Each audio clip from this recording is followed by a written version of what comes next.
Interviews with business owners and veteran executives who share their wisdom and expertise to help you de-stress, free up time, and make more money. Profits of IT.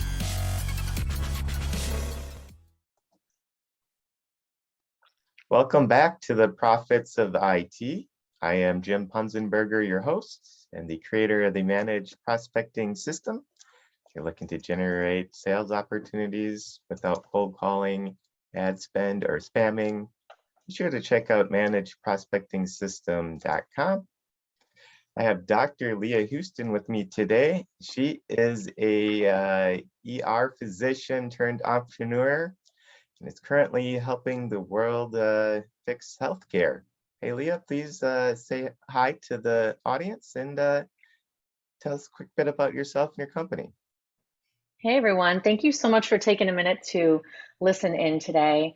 After practicing across the United States in emergency departments, large cities, San Francisco, New York, Miami, I realized that the healthcare system is broken, and a lot of us feel this way. But I decided to do something about it. And I found an opportunity through digital identities or decentralized identity. And I'm excited to share more. So thanks. Great. So what's something interesting about yourself outside of work? Part of the reason I'm able to be an entrepreneur has nothing to do with any of the money that I made as a doctor. Doctors don't make money anymore. I actually started real estate investing early. Before I even went into medical school, I started real estate investing, and it's the only reason that I'm able to have the financial freedom to be an entrepreneur right now. So that's a little side project that I have going that allows me to live. Did you invest in residential real estate or commercial real estate? Residential. That's so basically you started out being an entrepreneur by investing in real estate before you went to medical school, and then you went to medical school, became a doctor, and now you're back to being an entrepreneur again. Well, what's really interesting is I actually became an entrepreneur as a small child. Um, my aunt used to own arcades, and she used to go to the discount warehouse for candy and things like that. And I asked her if I could borrow money one week so I could buy some. And then I gave her her money back because I sold that candy in school at the regular retail price. And so I was able to save thousands of dollars in elementary school and junior high school doing that. And I had a bunch of other little entrepreneurial endeavors. So it's something that I guess is just part of who I am. So you started your entrepreneur career selling candy in elementary school. Correct. That's awesome.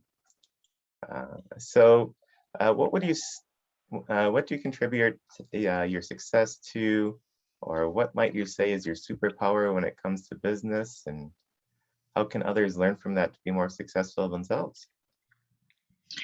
So I attribute my success to my family, particularly my mother. I never, ever, ever had any fear-based thinking instilled upon me as a child. I was always told, well, if you want to go get it, you should try that. That sounds great. Give it a try. I never felt like I couldn't. And it was kind of funny because as I became an adult, people were like, well, that's really hard. Are you sure you're going to be able to do it? And I remember thinking, that's ridiculous for them to even, you know, to say something like that to me. What makes them think I can? Of course I can, Why are they because I just, questioning me? yeah, why, like not even why are they questioning? I just thought it was very odd thing that they would even think that it wasn't possible, because it was such a strong value that was instilled upon me from a very young age. So encourage your children, even if, you don't think they can do it, tell them that you think that they can and see what they can do. Um, and my superpower, um, I would say, is my ability to make connections. So I consider myself a super connector. So every single person I meet holds tremendous value in what they have to bring to the world. It might not be valuable to my company or to what I'm doing specifically, but it's going to be valuable to somebody I know. And I always kind of pocket what people are doing, what their superpowers are into my little Rolodex in my brain, and I often introduce people who are potentially beneficial relationships for each other because of that, and it helps me to also pick the right people to kind of join the team and help them be their best selves while they're with us too. So you're a super connector. How did you develop that skill? So I was raised by a single mom who moved around a lot. So I moved from city to city. So in childhood, I was often in a different school every year. So I had to like quickly make friends and quickly meet people and quickly get to know people, or else I would be lonely. So I think that it naturally developed because of that upbringing. So if somebody was maybe not the best at being it, maybe they're if they could be a better super connector, let's say that. Do you have any tips on improving your skills as a super connector? Take notes. After you meet somebody, take notes, build a little CRM. I have notes of probably over 300 pages of notes that have been taken from all of my calls since I started the company. So even if I don't remember the person, I can like remember, oh, I knew I met somebody that works as a CTO in some hospital in Illinois. So, Google Docs allows you to kind of search for words, and you can search for Hmm. the words and find that person. And so, yeah, taking notes is probably the best way. Remembering names, that's something I'm actually not good at. I'm really great at faces, but really bad at names. So I take notes myself to remember the names of people and their locations, whether they're married or not, whether they have children or not. So, you kind of like know a little bit about their background and remember that next time you talk to them. So taking notes, any other tips on this? Um, I mean, I guess like, taking notes and saving them, I know that you and I met through LinkedIn, also LinkedIn is a super engine for making connections and, searching for people. A lot of people use it for their CRM. Um, but yeah, I mean, I don't know. Are you fishing for a response that you're looking for? I'm Um, just wondering like what other tips you might have in becoming a better super connector. So in general, whatever comes to mind. Yeah, I mean, it's hard with all the channels, because some people are like, connect with me on Instagram, connect with me on LinkedIn, connect with me on, Telegram. So you have to kind of like also take notes on where you found them, so that you are able to find them again.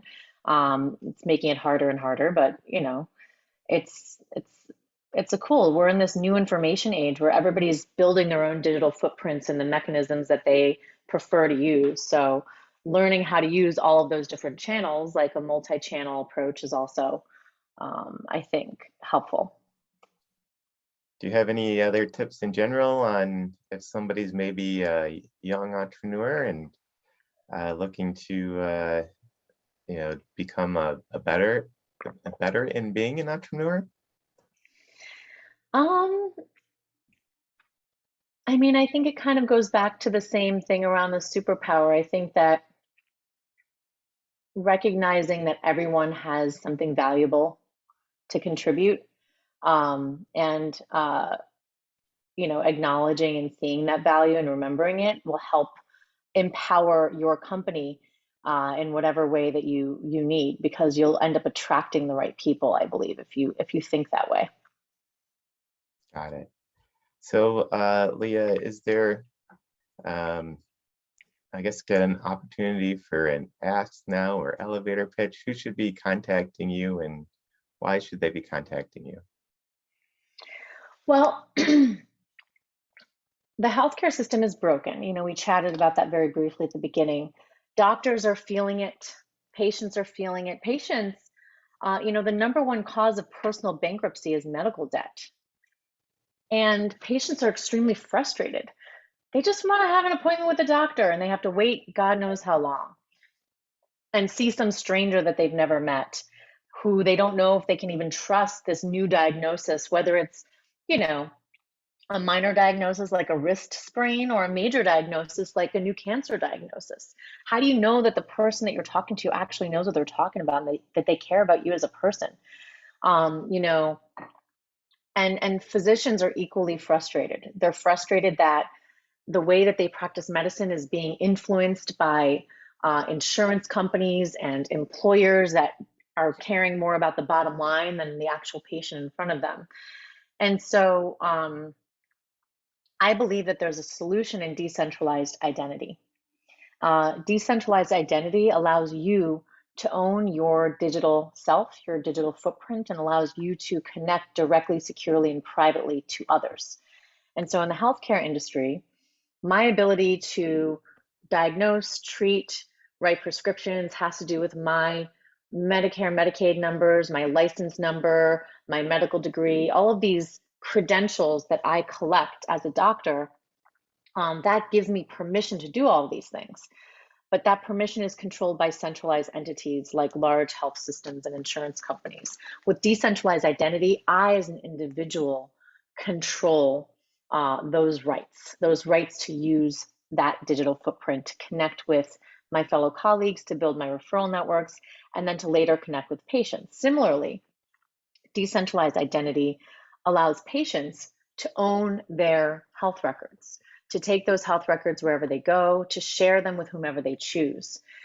And if you think about it, in the healthcare industry, I, as the doctor, create that record. I'm the one that signs the birth certificate after I deliver the baby. I'm the one that signs the death certificate after I call a death in the operating room or in the emergency department after somebody's passed away. So from cradle to grave, the physician is creating the information about you as a patient. And in order for you to own that information, we need to pick up these tools, these decentralized identity tools, in order to create an opportunity for your information as a patient to be owned by you directly immediately after the doctor creates that information. And so these are the tools that we've built as a company. HPEC is building the decentralized identity solution for doctors, where doctors can first own their information, own their professional credential information in their digital wallet, in order to later leverage it to connect with patients and allow patients to own their information. And so we're really excited about it. So if you're a physician, you can onboard today. You can go to the website or into the Google Play Store or the App Store and download your decentralized identity wallet and start the journey of professional freedom. And as a patient, you can sign up for our newsletter to stay in touch, to learn more, and to be a part of this journey with us as soon as we're able to connect with you as well. Cool. Well, thank you for your time today, Leah, and sharing your knowledge. Thank you for having me. It's a really exciting endeavor, and I'm grateful for you helping me spread the word, and I look forward to talking to you about it more. Well, thank you. And until next time on the Profits of IT, I am Jim Punzenberger, your host, the creator of the Managed Prospecting System. You can generate new leads or appointments without cold calling, ad spend, or spamming. Be sure to check out managedprospectingsystem.com. Thank you for tuning in to the Profits of IT. Please smash that like button, subscribe, and share.